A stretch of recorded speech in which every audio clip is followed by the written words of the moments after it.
This is Printed and Pressed. I'm Chris. And I'm Andrew. And for those of you who don't know who we are a book podcast that reviews books, and in this case, a series. What series are we reviewing today? Lord of the Rings. This is our recap episode since we have finished doing individual book episodes. And no, we are not going to continue having discussions like what's in our clips. I don't think anyways. But if that kind of stuff comes up, we'll clip it and we'll post those on our clips channel, which is called what, Andrew? PMP clips. But there's no continuation between like last week's. Well, there is in this case, but generally speaking, we are fresh on a new book every week, unless it's a series. And something interesting came my way, and I decided to get it. This is you overcompensating for the fact that you were a huge Lord of the Rings fan movie-wise, but never read the books until recently. So. I got myself a set of the Easton Press leather-bound Lord of the Rings books, and I figured, what the heck, why not open them on stream? So we're going to do that real quick, and Andrew can judge me for how terribly I handle this. Hey, man, I already judged you because you were a huge Lord of the Rings fan, but didn't read the books until we did it for the podcast. I read the Silmarillion. Yeah. The one thing that is not the movie topics. Yeah, these just showed up today, so just in time for the podcast. And most people are going to ask, like, what's the quality of these things? I can tell you it seems pretty nice, honestly. And I've got a few other. Is that leather, Chris? It is leather. It's leather bound. Is that gold in that, Chris? This one is literally gold, yeah. It's gold inlays. Yeah. And it's got some pretty neat artwork in it. Like, look at that. Nice. I mean, it's very 70s, but it's definitely cool. And what you see laughing at the 70s comment? Yeah. What do you think of the paper quality? Well, so far it seems like it's pretty nice quality for paper, and like you can see the font is pretty readable. Yeah, it is. Yeah, that's actually pretty nice. I think there's multiple. This one's got a lot of Hobbit, though. Yeah, this one has a lot of images. I'll be honest, there's a couple versions of the Hobbit that you can get that I think have really good build. Yeah, there's some with really good build quality, I would say. There's that. My book had that too, Chris. I'm not saying it's like exclusive to Easton Press, but it has it. No, I was just saying that there is a more affordable version of The Hobbit that people can get that has all of that too. But it's got like this nice thick ribbon right here. I mean, so here's the thing: if you've you ever are a ribbon hoe, we all know. If you've ever held a Franklin Library book or anything like that, then this is pretty similar to that. It does have the map, the full map like that. I'm sure the other books have that too. Yeah. But it does have the full map. And it feels, I mean, like the quality of leather is equivalent to like the old Franklin Library books. So it's like that little bit thicker, a little more premium. Yeah. But it's not like the kind of leather you're going to buy and make your own stuff with. It's like in between that super high quality leather you can buy online and make your stuff with, and like the cheap leather you get like Barnes and Noble, like that bonded leather. It's not bonded leather. Is it worth the price? Well, I mean, it is very beautiful, but if you're not a collector of Lord of the Rings, no, it's not worth the price. Well, I mean, as a set, I think it looks very nice. Yeah, like if you go on the Easton Press website, like you're not going to find a whole lot of things that look better as a set than this. If you want to pull it up and throw it up on the screen, the thing is like the nice thing that they do, and I didn't know this because it's one of the reasons I didn't buy it in the first place, is they will let you pay it in installments, and you don't have to pull out like a credit line or anything. They'll just like bill you 5 separate times. So like if you don't want to pay $400 up front for this set, you can pay $80 a month for 5 months, and that's totally more doable for most people. There's the Fellowship. I think this one's got a nice little map inside of it. Yeah, it's got the full map inside of it. I'm not going to break this thing out. It's going to be too big, but there's a map in there. Yeah. It's got like this inside right here is like a satin. So that's cool too. And that's the same with the Hobbit. The Hobbit had this. I mean, they make a lot of books. There's a really cool like Holy War thing. Look at this. Holy cow. Oh, nice. That's a little creepy. I don't remember if this one has like inlaid. Yeah, it's got inlaid images too. Okay. I thought this one They're black and white, I think. I don't think they're. Oh, you can get the whole Wizard of Oz collection. Yeah, you can do that too. That's another one of the ones they have on there. But I mean, you can I see it's got like a very. There were so many books in the Wizard of Oz. There's a lot more than you think. Yeah. I can tell you right now, the quality of this is far and above what you can get in most places. Now, there are, like, if you go to Etsy and you go and search for, like, custom Lord of the Rings, you'll find stuff that's way better, but it's going to cost you 3 times as much. I mean, yeah, the books aren't cheap overall when you look at the option, but the quality is there. Like, if you want, like, a premium quality but industrial, you know, something that's not going to cost you $500, this is $400, but per book. You're talking like $400 per book. Yeah. This is a good option. I'm very happy that I went and got these, and like I said, they all have maps in them, so that's cool. I mean, it is one of their more popular sets. Yeah, and the only reason I went this route was honestly because I had picked up a few Franklin Library, which, if you don't know what the Franklin Library is, that is essentially a similar idea to what this is, but it came out back. Actually, they were competitors at one point in time. But the Franklin Library is much cheaper to buy now because they're out of business, and they have a lot less, not necessarily popular, but the titles they have are things people aren't looking for. So you usually can find like a Franklin Library book for like $20. And so I picked up a few of those. If someone wants the Wizard of Oz collection, it's the last chance. They say that all the time, and then they re-release it. It's basically though $900 if you want the Wizard of Oz. The whole series. But how many months will they let you pay it over? Why don't you pull this up on the screen, Andrew? Share your screen. Well, I'm trying to. Instead of just like, you know, teasing people. I'm not teasing anybody. 1 second. So here is the Return of the King. So this has probably got the appendices in it, but it's all got the same font. So it's nice. It all matches, and I like that a lot. I can decide here. So right now, I pulled up their website, and I'm on their popular section. So they do have a really expensive version of the King James Bible on there too. I think it's the Gutenberg. Well, I mean, Dune is $100. Like, there's the artwork for Return of the King. But yeah, if we look at the Wizard of Oz collection, for example, 6 months with basically $150 over 6 months. And if anybody's wondering, it does have all the appendices too, so you don't have to worry about them being missing. So it's got all that in here too. I mean, it is the full book over there, so. Yeah, I was just checking it, just to make sure the appendices are in there, because yeah, the appendices do make it a quite a thicker book than what it would be otherwise. Yeah, I mean, these books on here, I mean, you could get the whole classics of F. Scott Fitzgerald too. So the Easton Press, for people that don't know, the Easton Press, the reason why they have these high quality leather-bound books is because they actually bought the company that used to be called Heritage Press. And anybody who collects books should recognize that name. Heritage Press was a offshoot of the George Macy Limited Editions Club, which ran for anywhere between 30 and 50 years. The Heritage Press did. So Easton Press bought them and made facsimiles of all the most popular, if not all, of the titles they had.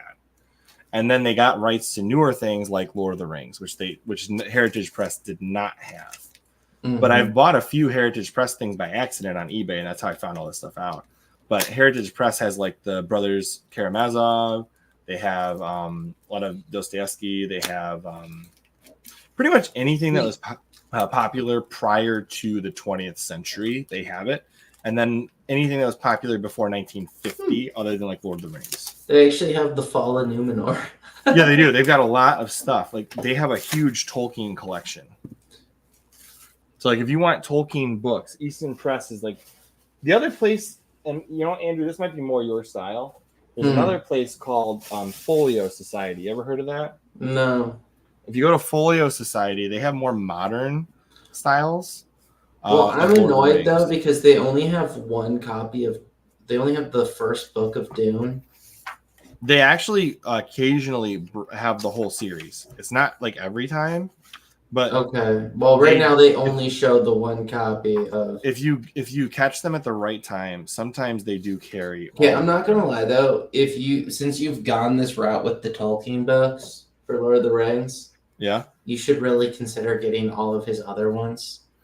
I would consider that when my wallet recovers from this one. I'm just saying because they have like Baron and Luther. I know they've got a whole and bunch of all them. Like yeah. it's enough to make your wallet cry. I mean, you don't have to be a little girl about it. You made the investment, Chris. That's what the set looks like. I mean, these are the only ones that I really care about by Tolkien, to be honest. Well, I mean, all the backstory ones are pretty good. I'm not gonna lie. I've heard that too, but I haven't really read all of them, and I don't really intend to. Once I read the Silmarillion again, I'm done with Tolkien for the year. I was just saying that all the other side stories are pretty good. But the other thing is, I never had. So I guess maybe we should back up. The reason why I wanted a new set is the only thing I've ever had the entire time I've read Lord of the Rings is the crappiest paperback set from those paperbacks are atrocious.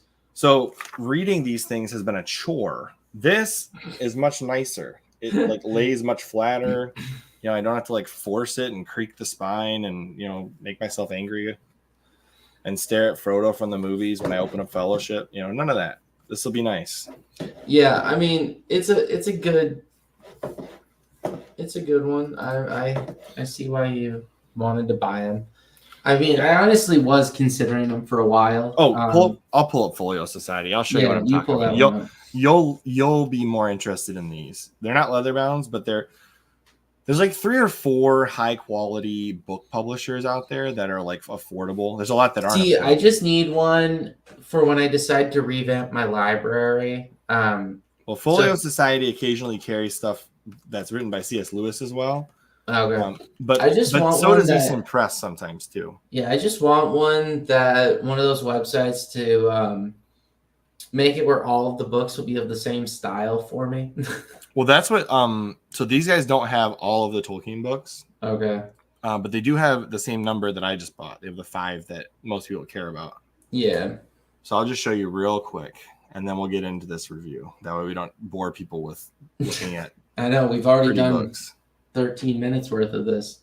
Well, this is going to get clipped out, okay? All right, let's see.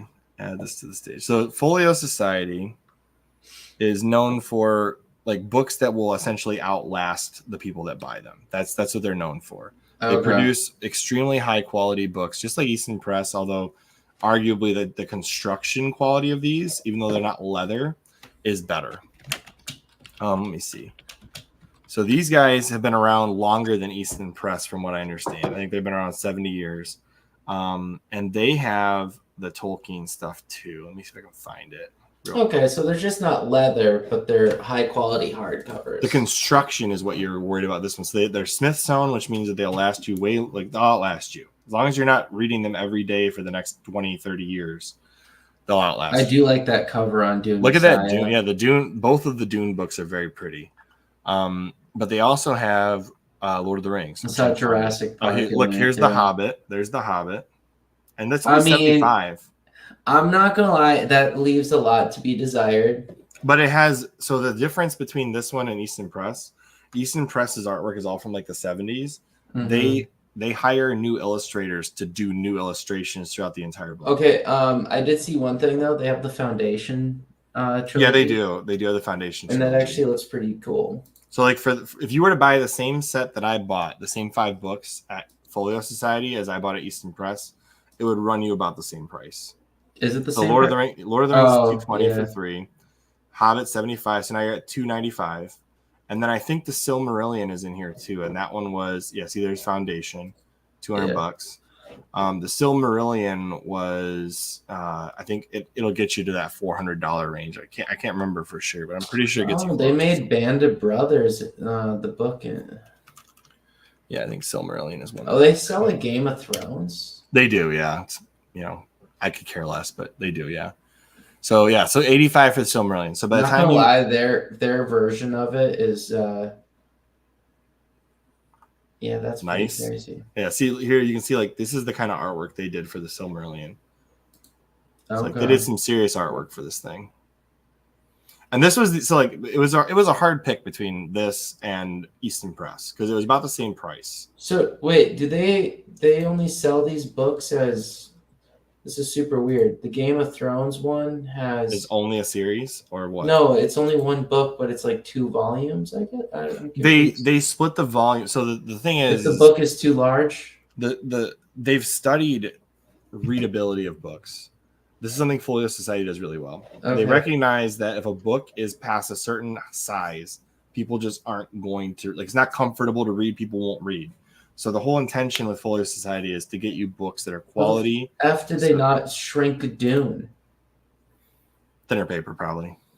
No. Oh no, it's a big thick book. I'm sorry. No, that's still thick. That's why I'm asking, because the Game of Thrones isn't that much. Isn't there like an actual split in Game of Thrones though, unlike Dune? Oh, I guess Dune is 3 books, technically.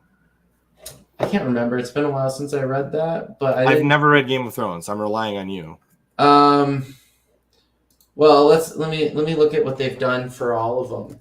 There appears to be 2 different books with every single book. I guess there is 2 parts, maybe. So it's been a while since I've read it. I guess there. If you're ever looking at used books, something to look for is when you open a book like this, in the crease here, in this part right here, if you can see string, like little strings, it's a sewn binding. Oh, sewn binding will outlast any book you buy at the store. Okay. Totally unrelated, but I guess I will share the screen because okay, it is actually kind of cool.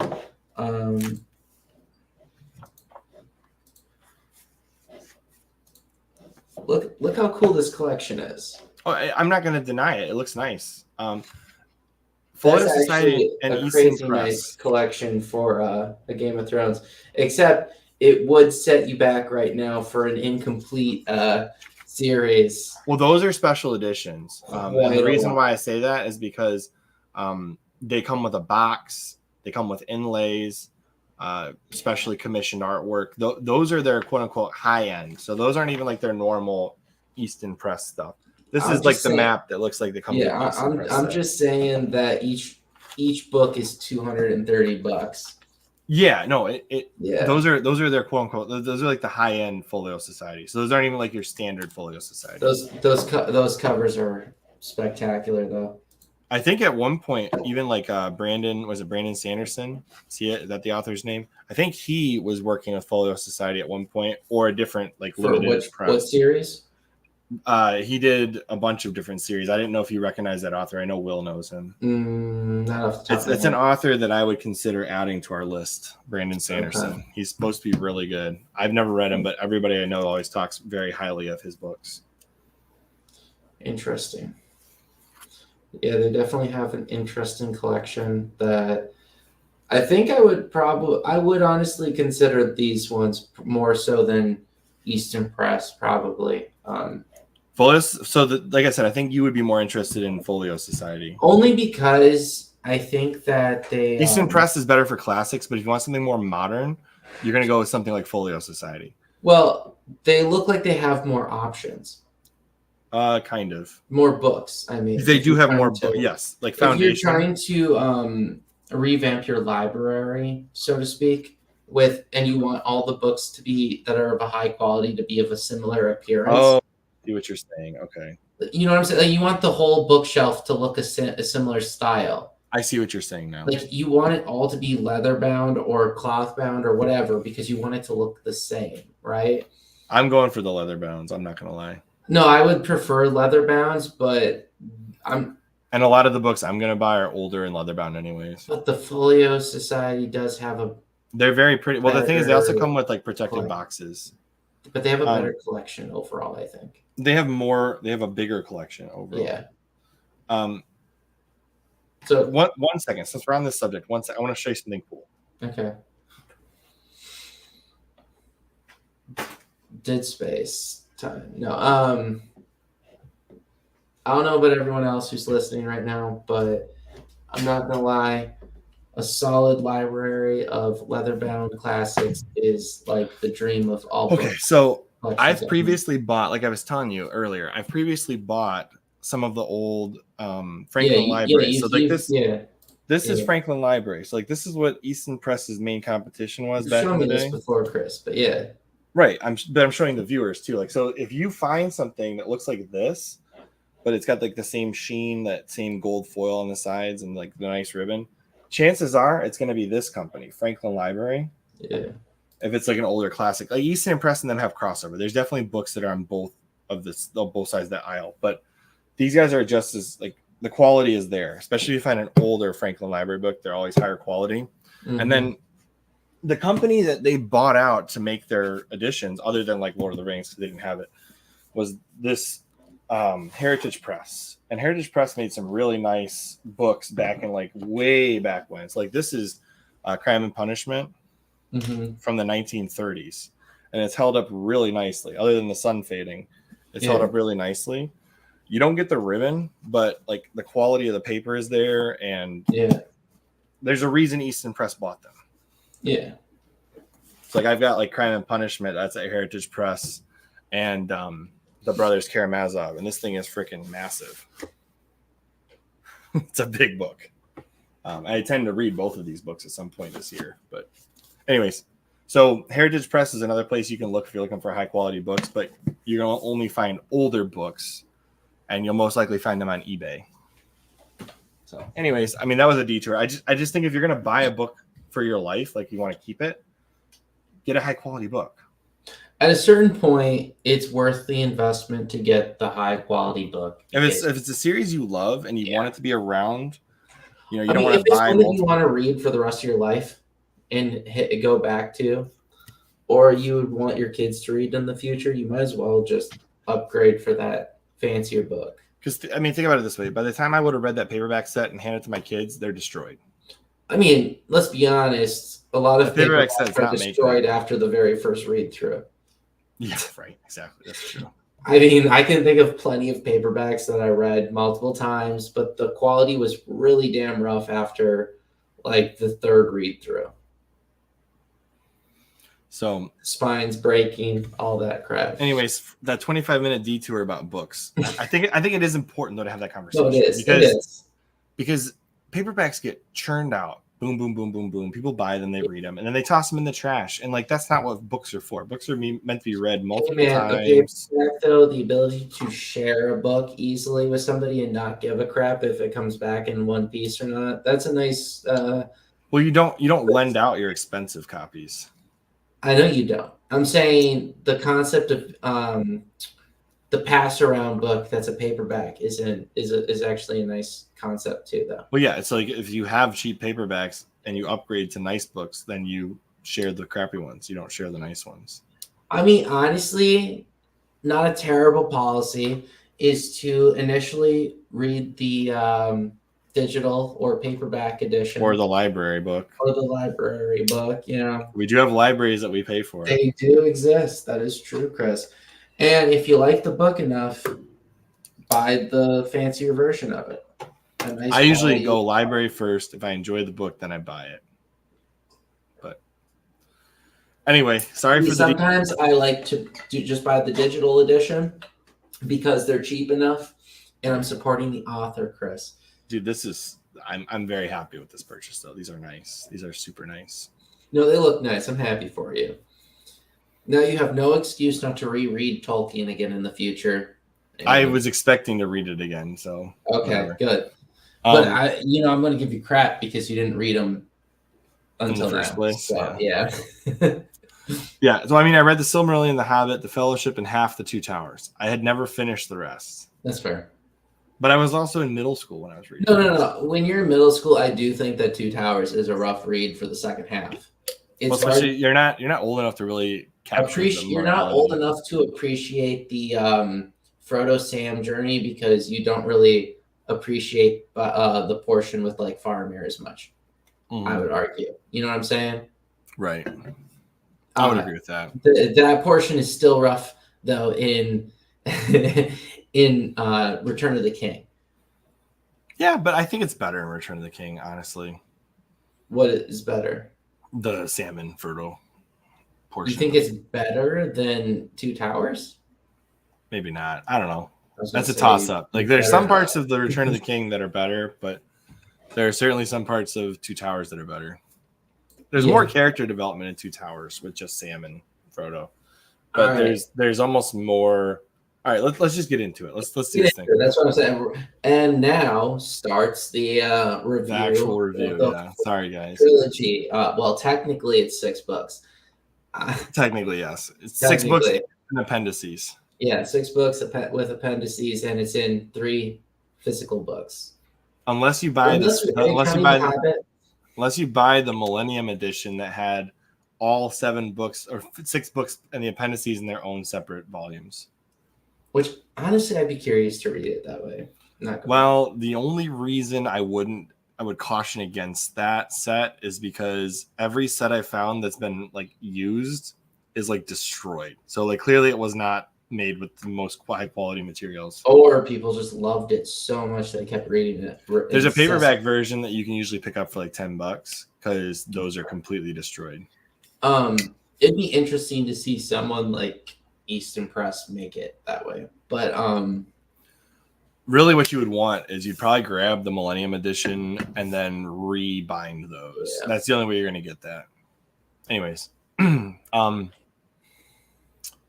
so let's talk about it. The Lord of the Rings. Yes. I definitely have a new view of the movies since I've read the series now. Yeah. My view has changed pretty significantly. Has it? Yeah. Well, the movies are still great. The movies are still great. Okay. My view of the movies being accurate has changed. Yes. Yes, because there's several pieces that are like, whoa, this is different. But my comment would be this. The movies are still great.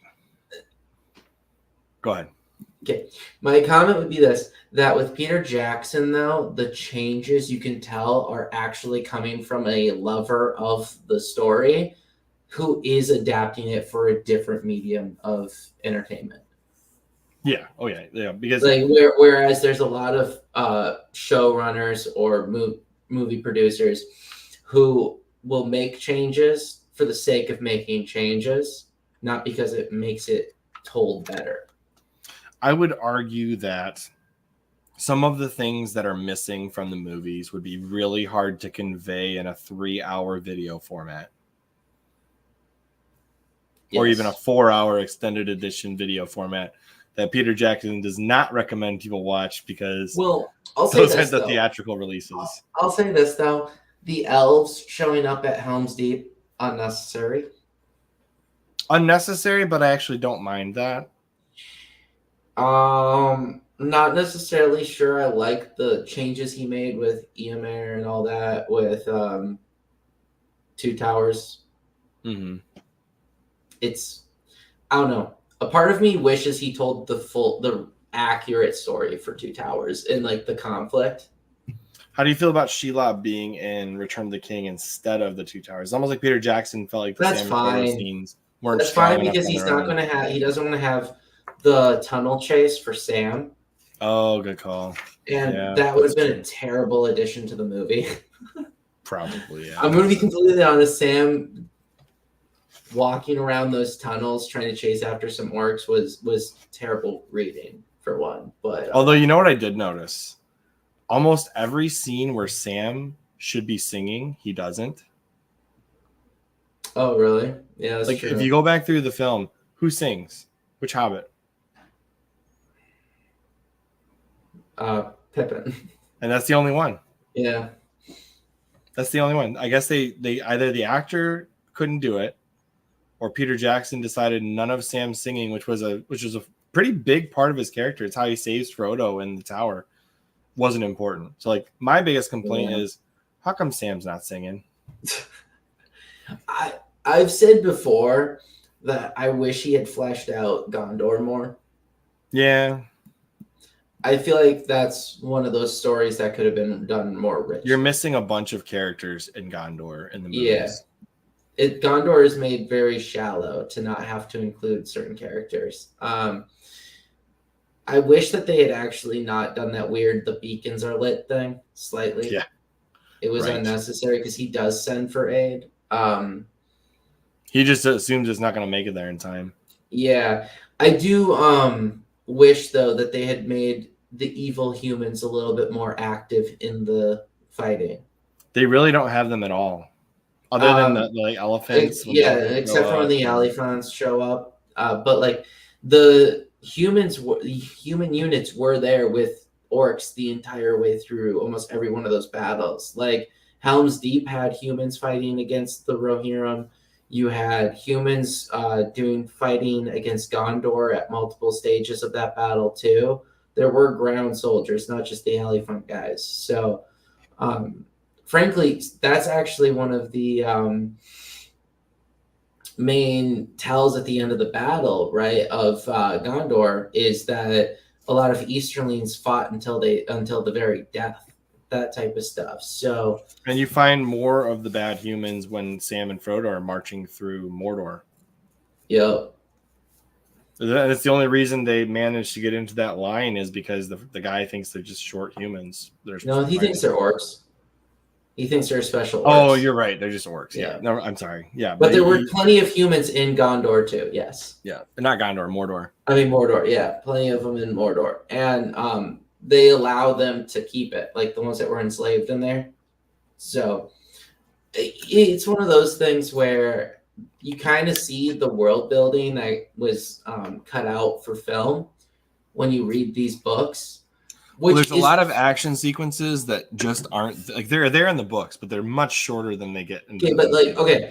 I'll say this though: the one thing I really despise in the movie, and I'll always despise it, is the way the Army of the Dead is conducted.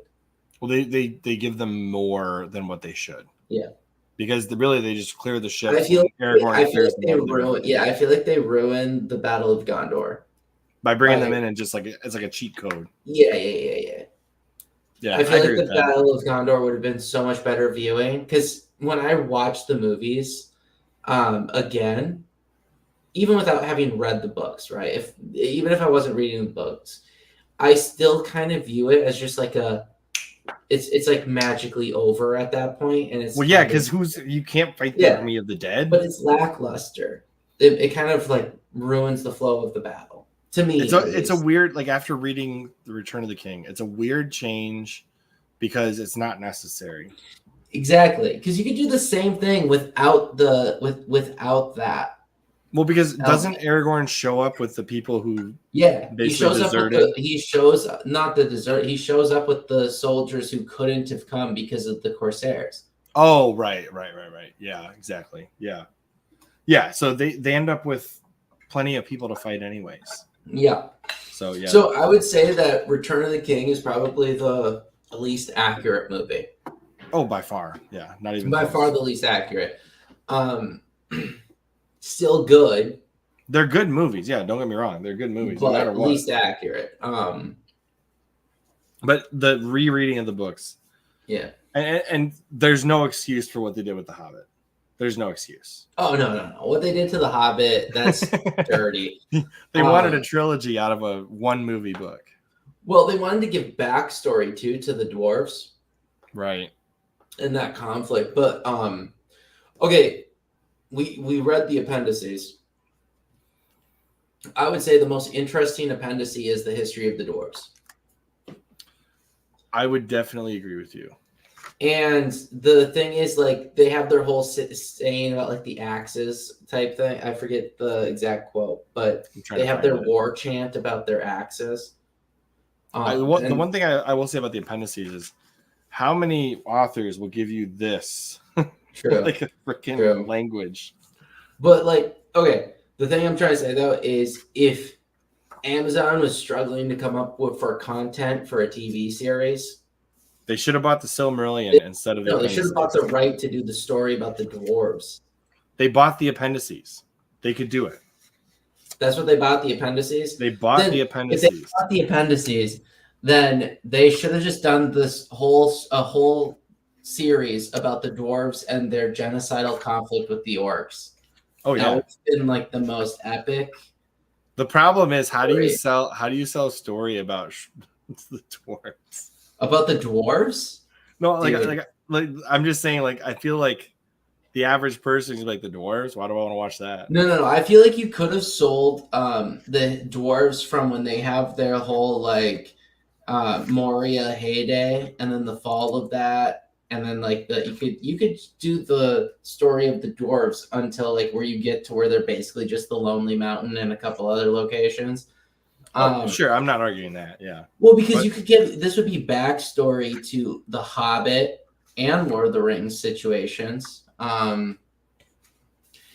think there's a lot more of a market for it than you think. Oh, I'm just saying. I think the marketing appeal of watching a bunch of dudes who live in the mountain is very low. But Dude, a bunch of this dwarves, is how much like for anybody that's looking for a visual. Look how much of the book is the appendices. Yeah, it's not. It's a huge chunk of the Return of the King. Is like the Return of the King's over, and you've got this much left to go. Yeah, I'm just saying that would be a fun TV series because the dwarves have really gone full Crusader mode against orcs.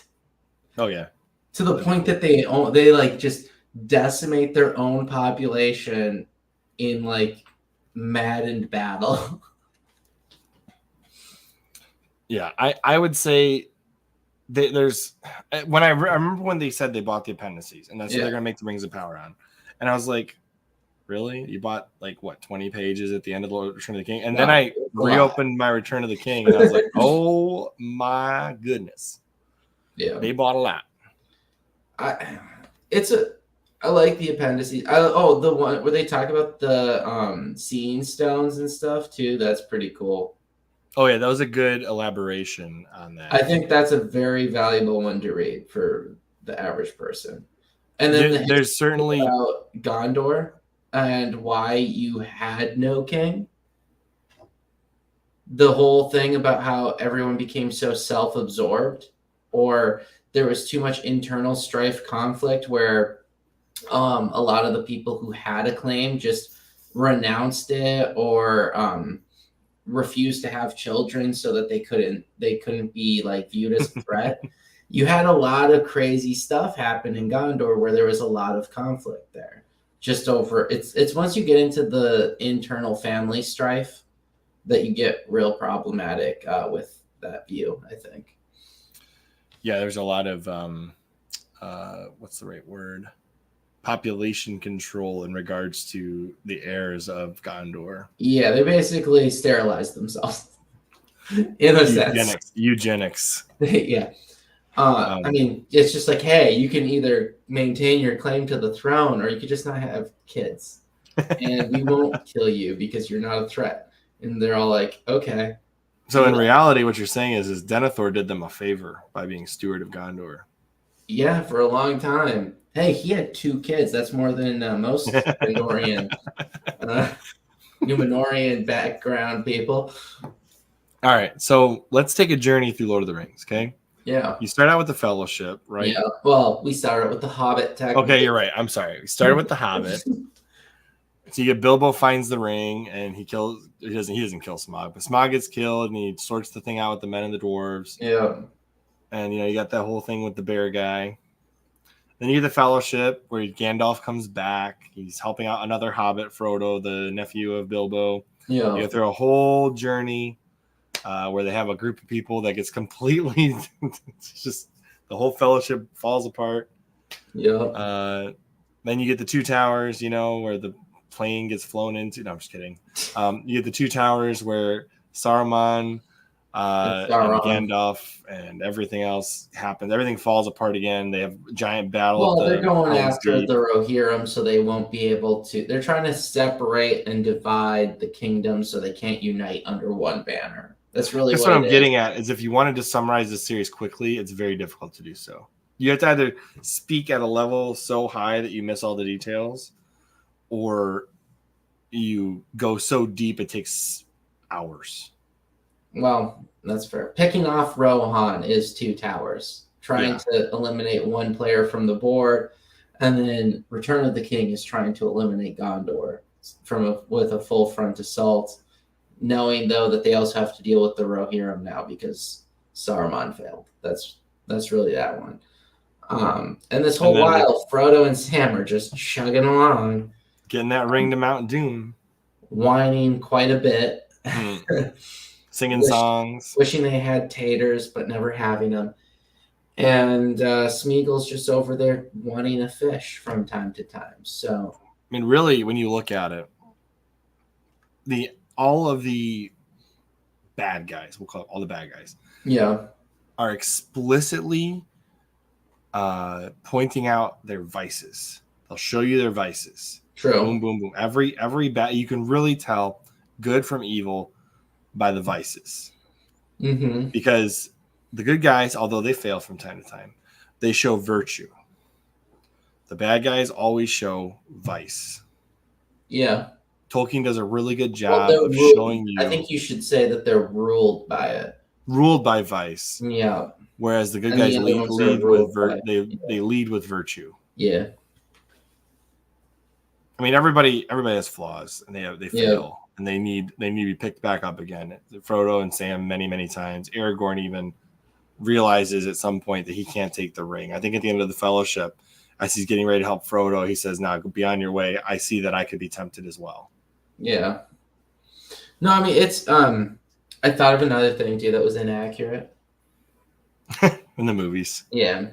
Okay, the whole Sam and Frodo conflict where Sam is sent away. Oh yeah, that doesn't belong in the movie. That does not belong in the movie. In fact, it kind of hurts. It does really damages the friendship and the relationship of Frodo and Sam. Yeah. Mm-hmm. So I didn't like that either. I like it better that they're both discovering that Gollum is a traitor, betraying them at the same time, because he never eats their food either, like at all. And it also makes the fact that Frodo shows him mercy that much more important, right? Because despite the betrayal, they still show him mercy, right? How would we rank these, though? That's the question, because we obviously think the whole series is spectacular. It is. It's a spectacular series. It's the most classic of stories you could ever write, right? How would we rank these, though? There are very few series of books that come close to the scope and the quality of Lord of the Rings. Yeah. But in comparison to each other, which one is the best? Are we including The Hobbit in this conversation? Yes, because I'm going to say The Hobbit is the best. I think I got to go with The Hobbit just because it's... I think it's the most well-rounded story. To me, it is The Horse and His Boy of Tolkien. But the problem is you're comparing... I guess you would have to say The Lord of the Rings or The Hobbit. You can't say one of the books in the series or The Hobbit, because The Hobbit is a complete story. The Lord of the Rings, each book, is part of the series. So you either have to say the trilogy or the Hobbit. I would say that the Hobbit is actually better than the trilogy. It's more to the point. It's a clear, concise journey, but I think I got to go with the Lord of the Rings over the Hobbit. Well, the problem is that there's two different audiences. It's two different audiences. That's the problem. Like, I love the Hobbit. Don't get me wrong. I grew up watching the Hobbit cartoon before I could even read. Yeah. So I love the Hobbit. I think the Lord of the Rings is just a little better. Okay. Okay. Let me think this through real quick. I would concede the point that I think Lord of the Rings has a better story. Like the journey is like the overarching story is a better story, compelling story. I would say though that The Hobbit is a better written story, in its directness. You don't have like 6 chapters on Tom Bombadil in The Hobbit. Yeah, that because when we talk about The Hobbit, is there a part that you just complain about? Like you just couldn't. There was one part I remember because we got to it and I was like, "Oh, this is terrible." It's like, but was there an extended like? I guess that's I'm like, the story flows well throughout, is what I'm trying to say. I wouldn't disagree with you there. Whereas my problem in Lord of the Rings at times, if you're trying to get somebody to read Tolkien, you don't hand them Lord of the Rings first. No, you hand them the Hobbit to hand them the Hobbit into wanting to, and then they're like, oh my gosh, this is great, I got to read more. Yeah, you hook them. It's like the Hobbit is like the crack cocaine that gets them. It's the gateway to Tolkien. It's the gateway drug to Tolkien. But what I'm saying is, like, that story is very concise and well written throughout, and it knows how to end. I think who's the best character though? Who's your favorite character in Lord of the Rings? Best character in? Are you talking about the Hobbit or Lord of the Rings right now? Yes. Well, who's the best character in the Hobbit? Who's your favorite? I mean, I think Bilbo is a good character in the Hobbit. Bilbo, okay, I think that's the problem, is that Bilbo is a likable main character. He is. He's a very likable main character. Whereas I think there's less of a likable main character in Lord of the Rings, like a clear-cut likable main character. I mean, I really like Merry and Pippin. True, but I guess, yeah. No, they're my favorites. They're in the Fellowship. They're when you're looking at main characters, they are my favorites, but their screen time is far smaller than everyone else's, is what I'm trying to say. I mean, they are plot movers. They move the plot. Yeah. No, but okay, that's what I'm saying. Like right now, when we say who our favorites are, we're saying literally the main POV character in one of the stories versus probably some of the smallest POV characters in the other. Even though they have such a great impact on the story. Yeah. I think you see where I'm saying, other than Merry and Pippin, I think it's hard to not like Gandalf. True.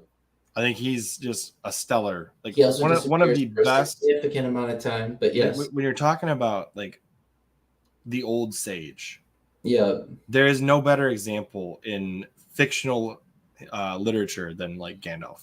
Like the only equivalent to him would be like Merlin in the Tale of the King Arthur.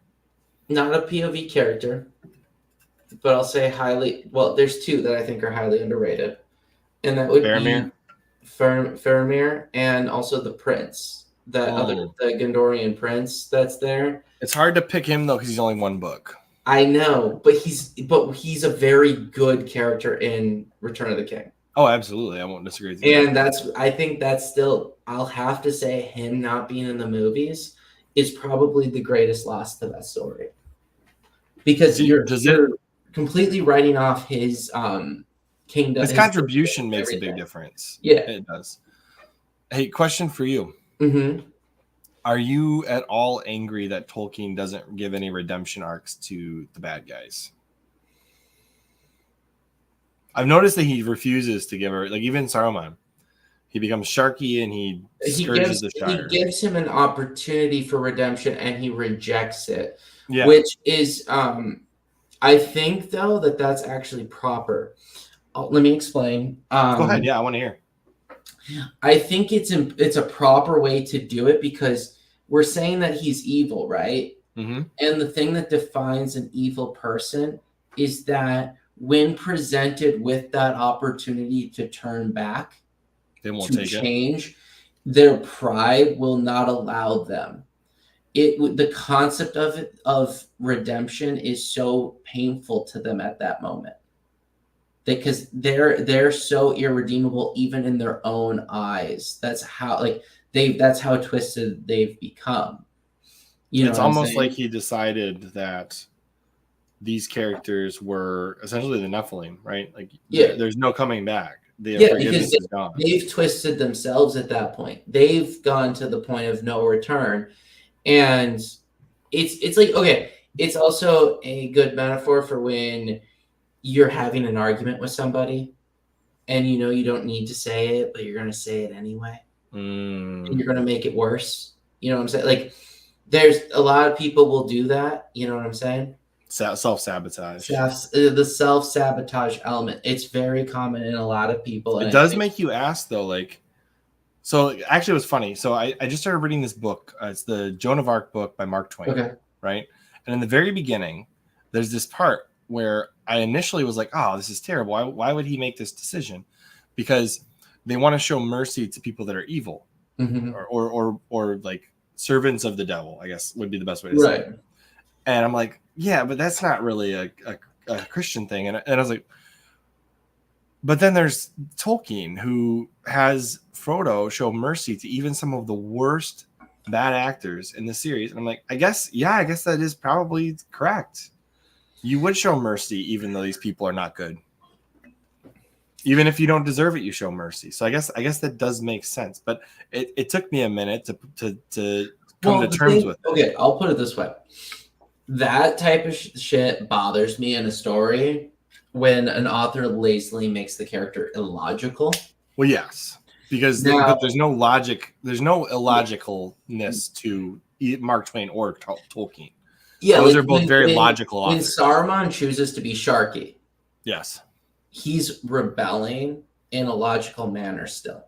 Yes, because he views there as a way that he can like take vengeance, or there's still a way for him, you know. He wants to pull them down with him. Yeah. Whereas like other stories by lesser authors, the character is just making stupid choices where you can see that there was a better path forward to get exactly what they wanted. It wasn't what the character wanted. That was like, you know what I'm saying? Saruman knows he's lost and he refuses to join back to the light. He's too far gone. So instead he takes revenge. And then the worst thing you could do to somebody in that moment is to not give them the sweet relief of your revenge. Right. Give them mercy and make them walk away. There is a a moral victory in Saruman's eyes of if he can't win overall, he can make you stoop to his level. Exactly. And the moral victory can be his. Yes. Because then he proves to you as he's dying that you're no better than him type of concept. Yeah, he's proving that when the ends justify the means, you'll make the bad moral choice. Yes. Although I would argue that killing Saruman is probably not a bad moral choice. Well, okay, fair enough. This is all heck, man. Come on. Fair enough. But the mercy, I guess at that point, showing him the mercy lets him slay himself. Well, yeah, in a sense. Because there's no coming back from that. Okay, so if we had to rank, since you said we can't do The Hobbit versus the individual books, I think you can still give a rating, a 5-star, 4-star, 3-star, whatever rating to each of the books. Well, I think The Hobbit's a 5. The Hobbit's a 5, flat out, yeah. And the trilogy overall is a 5. But yes. Where do you rank each book individually? Yeah, individually. So in retrospect, I think Two Towers is the best book. I think so too. I think the redemption arc of Theoden is awesome.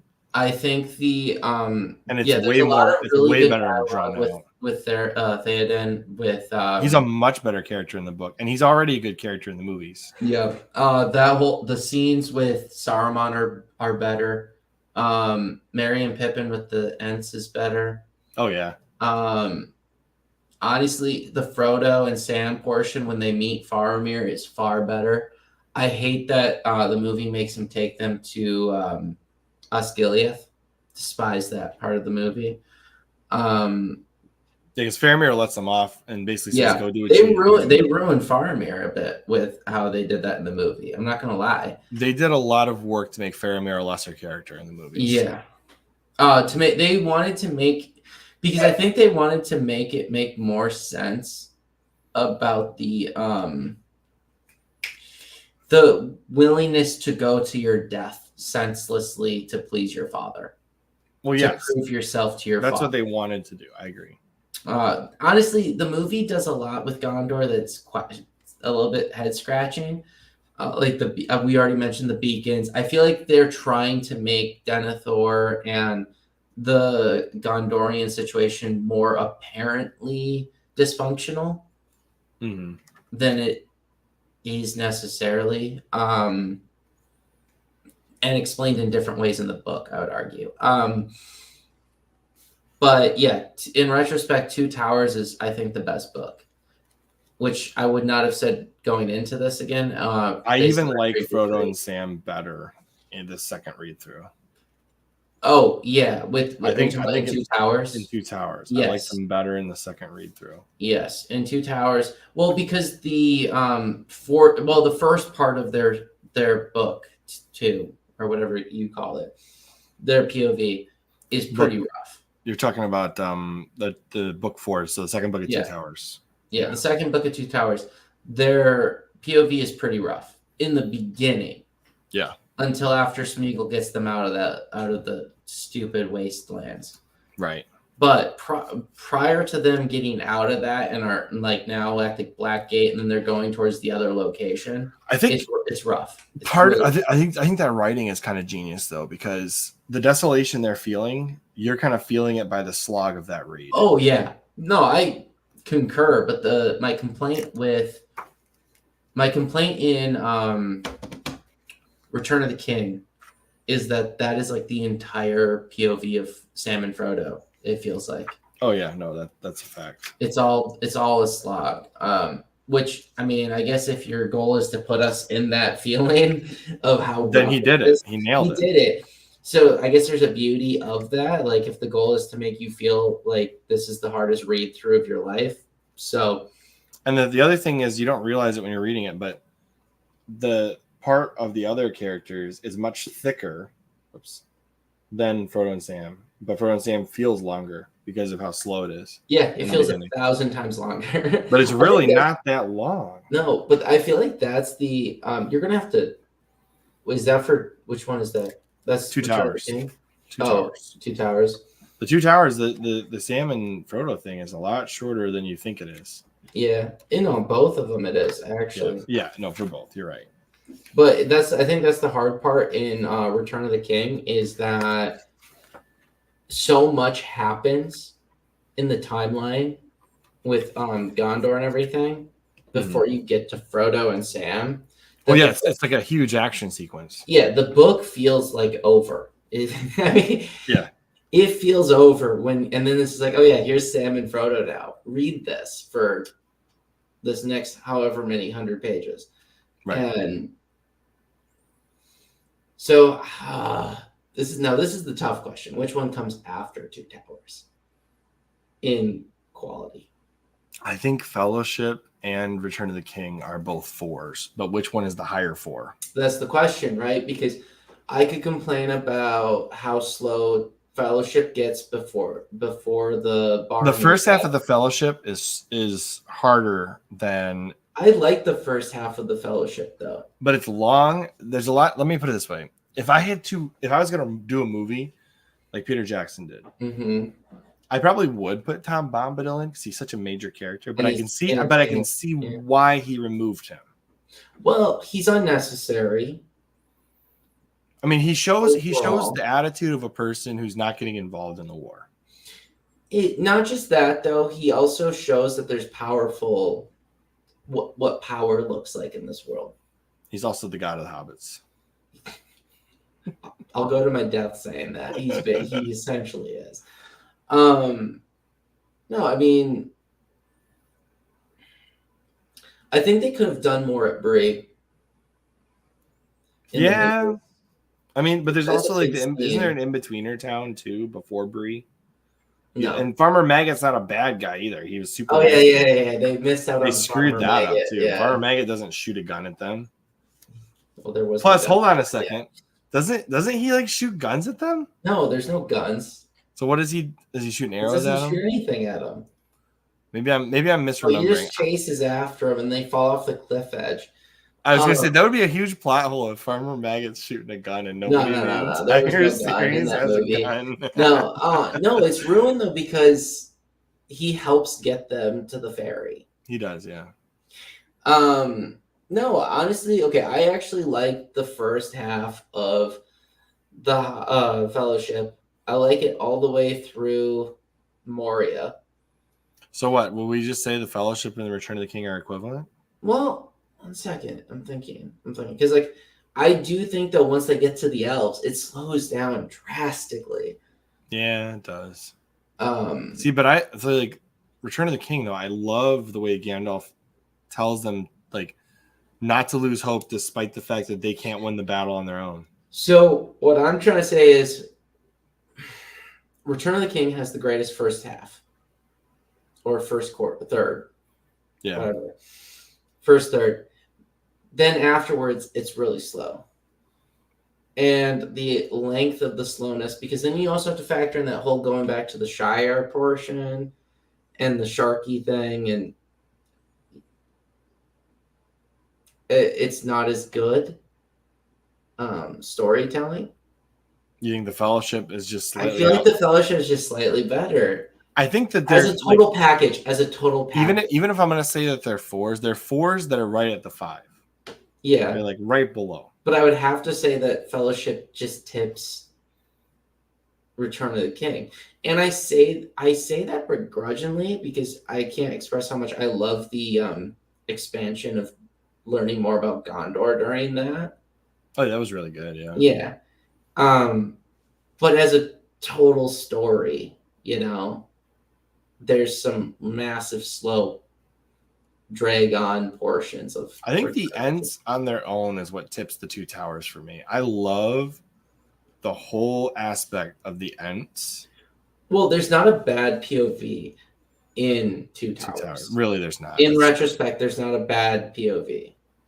That's true. There are bad points of view, like story portions within Return of the King. And when I say bad, I just mean not. It's like you read it and you're just like, I want this over more than anything. So here's a controversial opinion. Okay. I love the Lord of the Rings movies, but if I was going to direct them, I would probably do a full CGI movie.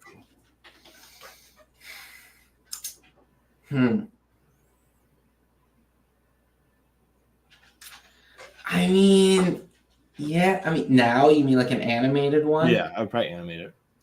Because don't say CGI. CGI looks like shit. You're right. No, I mean animated. Animated, I would be down with a cool animated one, but like the But I would want to use the whatever technology they use to produce the Avatar movies. No. You don't think so? No. What would you do? Cartoons then? I would actually rather have it look more illustrated. Kind of like what they did with the original Lord of the Rings movies. Because actually, Peter Jackson stole like the Fellowship scene where the hobbits all jump down and land below the tree to hide away from the Nazgul.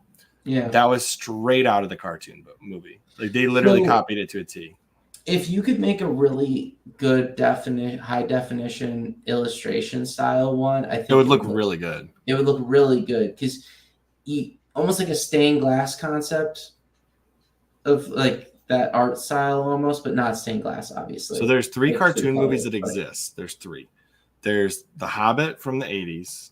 Yeah. Then there's one that's called The Lord of the Rings. And that's actually The Fellowship of the Ring and the Two Towers. And it was produced by a different studio. See, when I say like an illustrated and that one looks great. You should watch that one. What I'm saying too, when I say an illustrated version, I'm saying to like take what the art style in his books is like and use that style, so you're not even trying for like uncanny valley issues. No, I know what you mean. Yeah, you're like purposely making it look different so that there's like a novelty to it.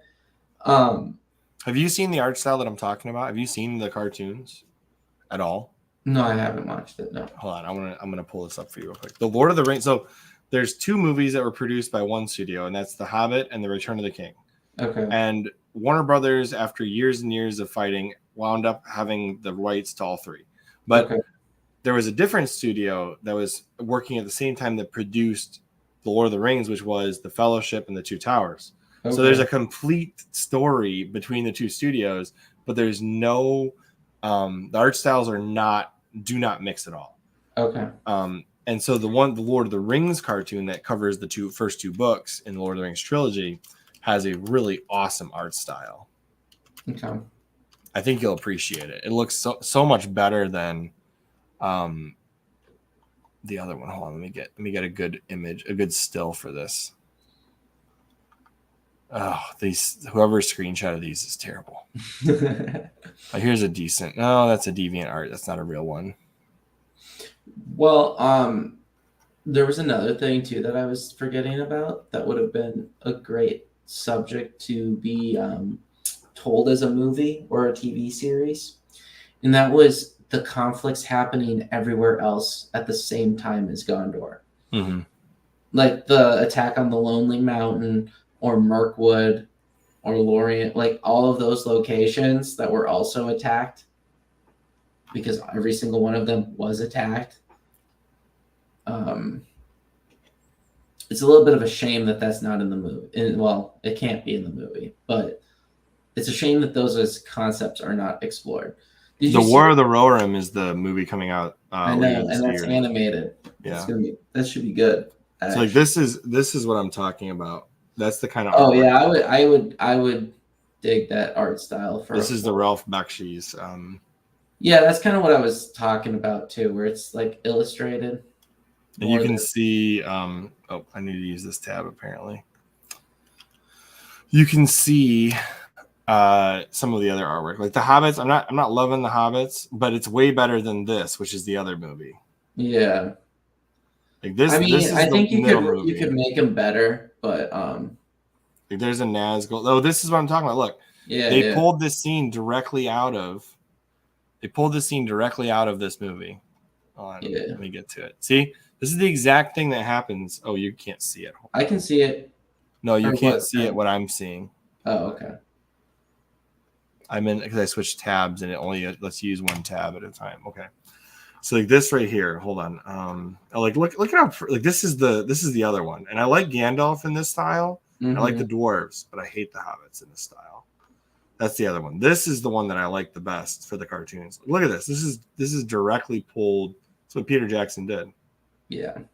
No, I mean honestly, they should probably go back to using animated for certain things. You'd probably save them a shit ton of money and remove a lot of controversy. Not gonna lie, like I am really curious how the War of the Rohirrim is gonna go because I'm hearing good things and bad things every time I look it up. So I'm just trying not to look. What bad things? Oh, I saw an article. I think it was Kotaku, and it was something along the lines of plenty of female action in the new movie. I'm like, who? Like, that's what? Who's asking for plenty of female action in the war? Like, I don't understand this complaint.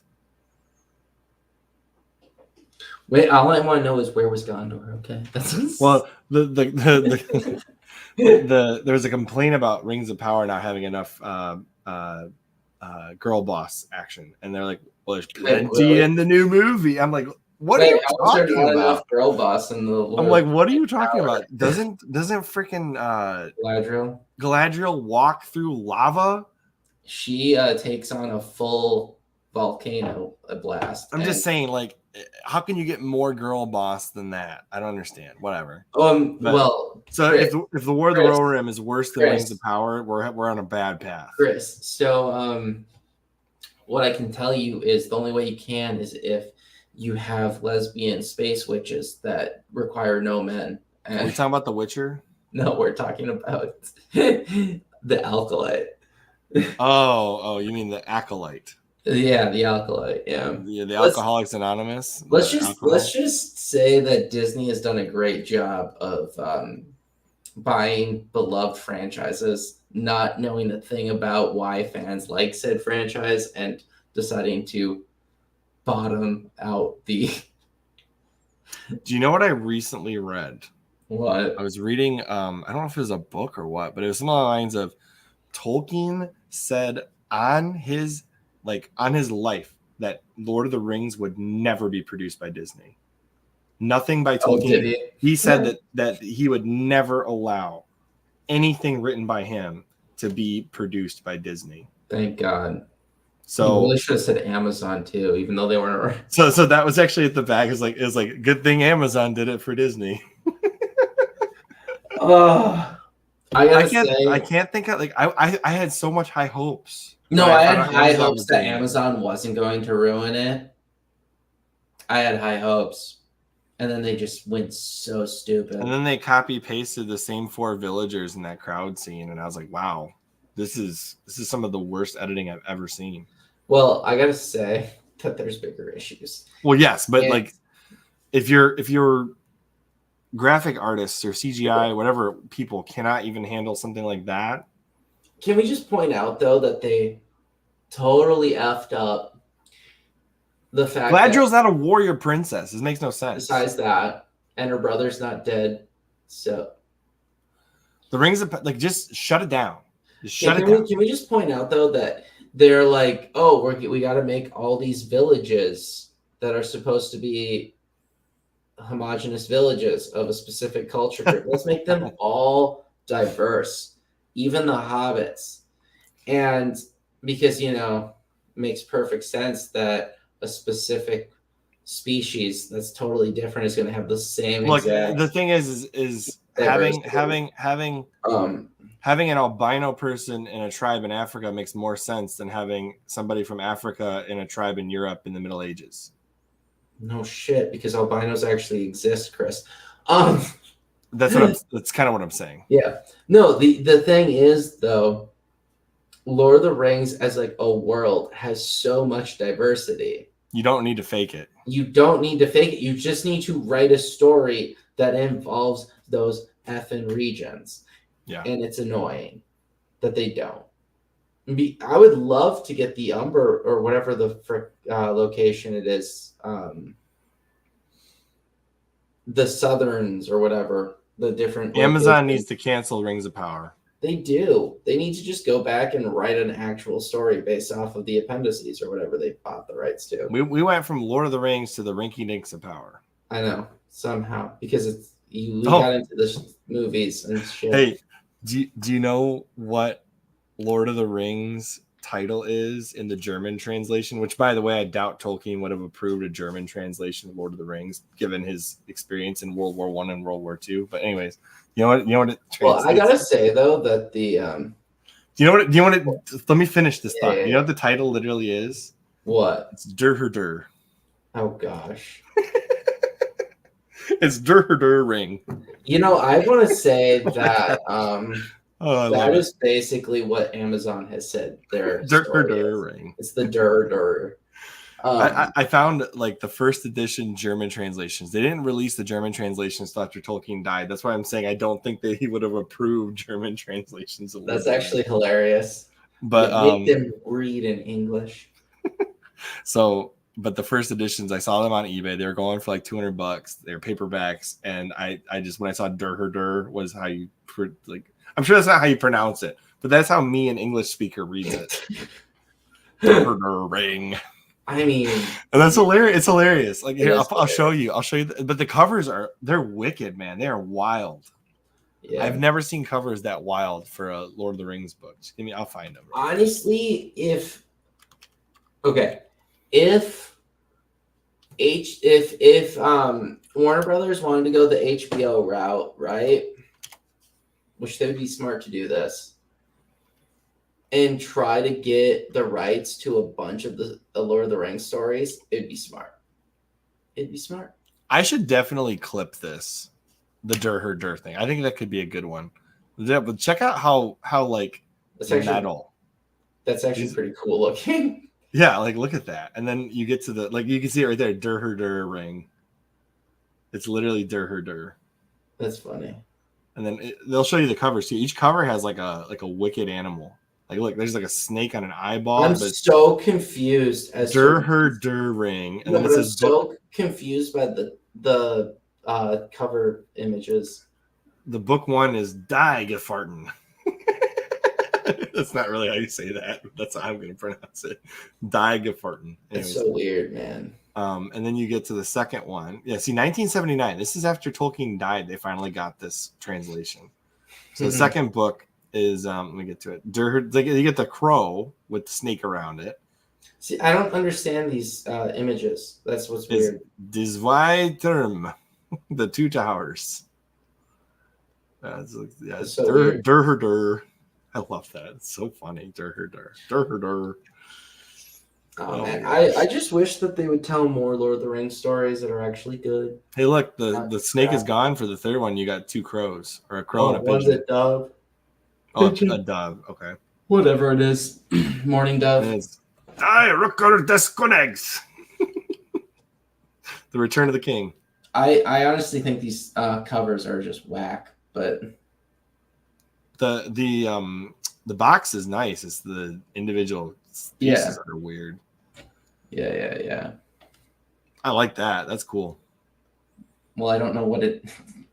Like that's cool, but I don't know what it is. I really don't know what that is. Looks like an orc. It's a Troll, worm from Dune. Yeah. You know, Tolkien's favorite book. Yeah. Anyway. He hated that book.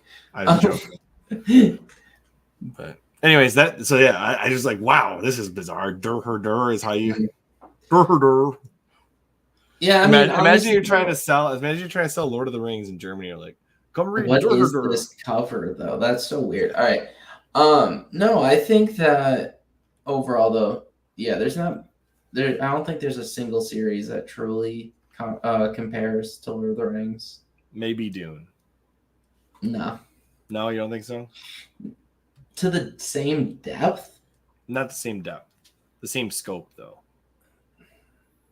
That's the problem with Dune though. It's pretty damn shallow. You think so? Yeah. I guess it depends on how far into Dune you are. The first book is not nearly as wide as Lord of the Rings. Well, the average person reading like maybe the first trilogy. Yeah. Dune's still pretty shallow compared to Lord of the Rings in world building. Well, how far have you gotten into it? I'm just curious. I'm only through Messiah. Same here. Okay, so I thought Messiah greatly expanded what was there, though. It does, but it doesn't. So it's like it's still only Arrakis, okay? Like it's not. Yeah. It's not where Tolkien puts everything on the page and lets you read it and find out everything. Herbert does not. He gives you just enough of what you need to get the plot moving. That's what I'm saying. It's a totally opposite style, so it's not as it's not as much deepness. The closest you get to Lord of the Rings in a contemporary author at the same time as him is probably the Space Trilogy with C.S. Lewis. This does you just reminded me though that my complaint is that I wish C.S. Lewis had written a novel like this, an actual with Narnia, using Narnia, because it would have been great. Yeah, if he had done a 3-parter for Narnia, for like in the Narnian universe. So, given you said that, I just found out that there's a novel that might fit what you're asking for that we need to read. It's called Till We Had Faces. And what is that? It's like a rewriting of fairy tales, and it's a long book by C.S. Lewis. Okay, I'm curious. I know. I thought it was like a Christianity commentary book, but no, that's not what that is. So I might add it to our list. Yeah, I'm curious because, like I said, C.S. Lewis is a wonderful writer who never writes long enough books to get his point across. Except for one book. The Space Trilogy, the third book. No. And The Horse and His Boy. Mm-hmm. The third book of the Space Trilogy and The Horse and His Boy are really good books. Yeah. So, anyway, is there anything else that we need to say about Lord of the Rings? I'm trying to think. I mean, there's a lot of stories that are expanded as part of this universe from his writings, because he doesn't just make this. He doesn't just make the main story here. He actually fleshes out the histories behind aspects of the story.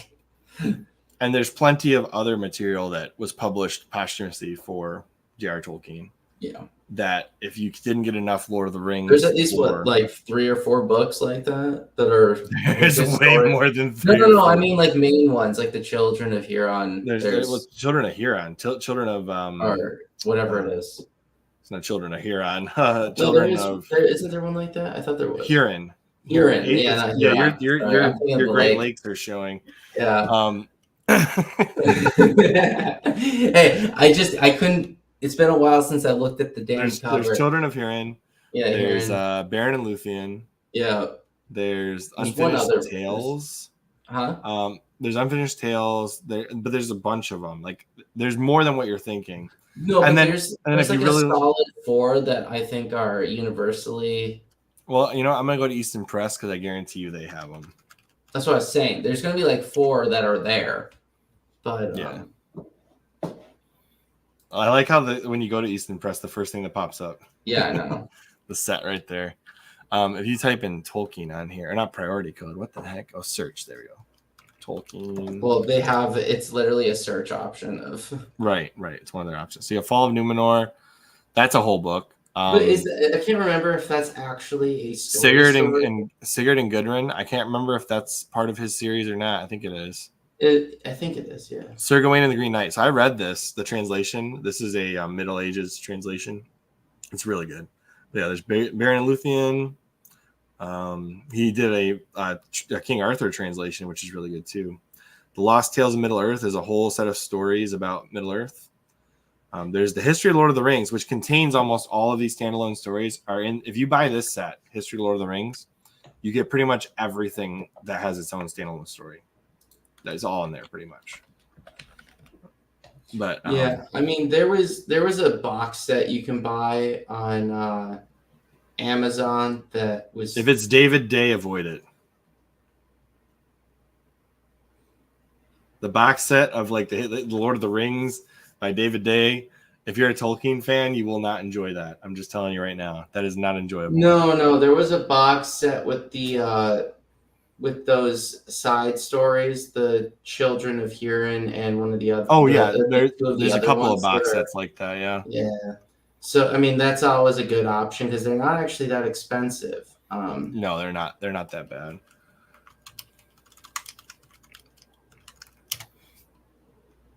Oh, you're talking about that David Day, the world. Yeah, don't do that. Oh my gosh. What is that even about? It looks garbage. Don't get it. Just Oh yeah, there's this. Okay, they have this the Great Tales of Middle Earth box set, which has the Children of Hurin, Beren and Luthien, the Fall of Gondolin as hardcovers, and those are like three of the main stories, I think. Hey, here's something I wanted to show you though. So remember you're asking if they do the Dune series? Yeah, they did a while back. Okay. You're not going to buy it until they re-release it. Holy shit. That's what I was saying. This they did actually release. Actually, I think I saw that a long time ago. You definitely did because I sent it to you and I was like, hey, look, Easton Press released. That was still expensive as shit, though. Yeah, so they do have them. Okay. There's also so the second trilogy isn't that big. Okay. No, it's like they're all about the size of Children of Dune. Oh, okay. The rest of the books. So once you get past Dune Messiah, the rest of the books are about the same size as Children of Dune. I bought them, so I know. But yeah, I was just saying that the Great Tales of Middle Earth is. They did do so. Easton Press did the Space Trilogy too at one point. So like that's a pretty nice set. I would never spend that much money, but it's a nice. I would definitely consider buying it just for eBay later. Well, I mean, honestly, some of these Easton Press collections go for a lot because they don't re-release them for like a decade. That's fair. So what you're saying is you got to sit there and observe and you just get their emails, and when they put something out there that you actually want, buy it. Yeah. So Folio Society also there's something you might appreciate here. I think they still sell it. They have a Narnia one. Oh, they got rid of it. So you'll have to get it on. They had a released set from Narnia for Folio Society. Okay. It's super nice. Was it? I actually liked the hardcover set I bought. It was a reasonable price. But if I was trying to, I'd probably get leather bounds of it. Yeah, Easton Press did it too. But check this out. This is the Easton Press or the Folio Society set. That's actually pretty nice. Yeah, it is super nice. Oh, hold on. It always does this to me. It opens a new tab, then I have to roll. I do not want to spend $1,000 on that. No, they have the older set goes for less, but this is very it's a super pretty set. Although in fairness, though, I do love the covers of the ones you got. Narnia books of the ones I got. Yeah. Yeah, I mean, I'm not saying go ahead and go buy these. No, here, I'll go show you what I'm talking about. So I'll go grab it real quick. The other set they produce is far cheaper for Folio Society. Yeah, but I mean, there's something to be said about this older set of books. The art style. Sure. Like, I don't complain about the quality of it. It's just a hardcover, but I mean, this art style No, it looks really nice. That's spectacular. And then it's just like, now, is that the dust cover or is that the? no, this is the legit hardcover. So the dust cover that doesn't come off. That artwork No, stays on. this is on. It's See, on I it. wish more Straight up. publishers. I wish more publishers would put the artwork on the physical cover and not just on the dust. And then it has the art inside it. I don't think it's gonna show. What drives me nuts, like I said, is I wish more publishers would put the cover art on the cover instead of just the dust jacket. Yeah. I mean, but that's my favorite. I really like this style, at least for the Chronicles of Narnia, because I think that's how it's meant to be, you know? The only upgrade I would do to this Folio Society set is I wish that the pictures were in color. Like, Yeah, it has that's all what nice- that's what I like about the copy I have is those are in color. So the big Chronicles of Narnia book that I bought, remember I showed you that, the big Bible version, that one has full color illustration and it's nice. Okay. Well, This is probably similar to what you bought right here. Oh, you can't see it. Never mind. Anyways, yeah, I guess the thing to point out is if there's a book you like or a series you like and you really want it to last, I think it's worth investing in a better set. I think if the book is a classic. Or if it doesn't have to be a classic, it's just a book that you love. No. That's not what I'm saying. I'm saying if the book is a classic and you like it and you can get it like this, it's worth investing in. Especially if it's a classic. I will say when it comes to Easton Press and Folio Society, they bring back popular stuff all the time. Do not go to eBay and spend too much money on these of course not. Just watch for it. Because especially wait for them to come back. If people want it, they'll release it. Right. Exactly. Yeah. Like they'll either bring the set back or somebody else will release another good set. Don't just spend money like it's raining. No. Like Easton Press keeps stuff in stock, and a lot of the times the prices are where they are. If I ever win the lottery, I'm not going to tell anybody. But you'll have there's going to be a full library of books that might give it away when you. Andrew's got like the original copies of the Dead Sea Scrolls in a pedestal in the middle of his library. Yes, I would, along with Lord of the Rings leather bounds right next to it, full gold leaf, gold font, gold print, gold font, and everything. Oh my gosh! How much did this book cost you? Yes, not enough. Not enough. I wanted it to have full gold pages, but they wouldn't let me. Okay, last question for today. Okay. If we were to read more Lord of the Rings, I want you guys I know we've read an hour and a half now, but if we were to read more Lord of the Rings, what book should we read next? I'm not asking us. I'm asking the comments. No, I know, but I feel like it would have to be one of the great tales. Yeah, like Beren and Luthien would be a good. Actually, Beren and Luthien would be a good one. But Chris Tolkien's Gondolin is really good too. That was another Easton Press. They had that one. But The three great tales.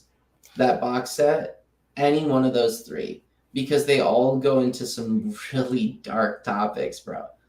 They're way less PG than you'd think.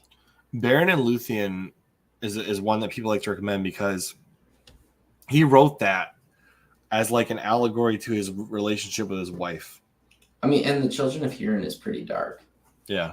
Just saying, So comment down below if you made it this far, you listened to the podcast. What else would you want us to read from Tolkien? We should make that the main comment on the video. I will. I'll put the comment down below. But I'm just saying, like in general, if we were to read more Tolkien, what would you want to see? We should make it a poll because I feel like those three books are. And if you guys want Will to return, the return of the Will, please also let him know. Hey man, he's busy. He's moving into a new house, so at some point he will be back online. We hope. We should just make a poll though with those three book titles, Chris. Well, I'll see if I can put a poll in the comments. I don't think you can do polls in the comments. I'll have to double check. Yeah. Either way, I'll just put a comment that says, "Hey, what do you want to see us read next?" Fair enough. from Tolkien. We are Hey man, going to update our book. If you want to buy the hard cover set of the Great Tales, it's only $50 right now. It's almost 50% off. Not bad. Yeah, Not bad. It's almost 1,000 pages of content right there. Is this the box that you have of Narnia? No, It's not. Okay. Well, this one's pretty cheap. So if you wanted a box set of Narnia, there's one for $10 right now. Yeah, That's a hardcover set. I think the those one are I bought wasn't that expensive either. So yeah. Well, $10. I don't think you can beat $10. no, I think I spent like 20. Yeah, I know you spent more than 10. I know that. I did. It was on extreme discount when I bought it, so I was like, I'm splurging on a nice hardcover set. I love these books. Anyway, anything else, Andrew? No.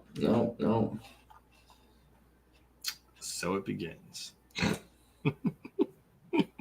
Right. What's our next book, Andrew? Oh no, we should announce what we're doing. Well, we have The Sword and the Serpent was our next book. Okay.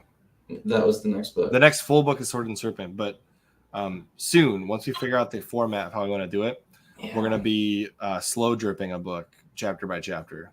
Yeah, the letters from a Stoic. Seneca, the master or the trainer or whatever you want to call him of Nero. Yeah. And I just watched this history. I just watched this pretty cool documentary. It was like the 8 Days That Made Rome or something. Okay. You'd probably like it, but Seneca's in it, and they do a really good job showing off all that. But it was just funny because I was reading letters from a Stoic in my living room, and then all of a sudden I hear Seneca's on the screen. I'm like, what are you watching? But anyways, well, thank you for tuning in, you guys, and thank you, Andrew, for putting up with my nonsense about Easton Press. Hey man, you're clipping it anyway, so it's fine. Yeah, we'll do the Easton Press unboxing on a clip. And I'm saying too much now, so we need to close. You are. It's well tonight. I'm Chris. And I'm Andrew. And we'll see you on the next Printed and Pressed. Depressed. Bye, guys.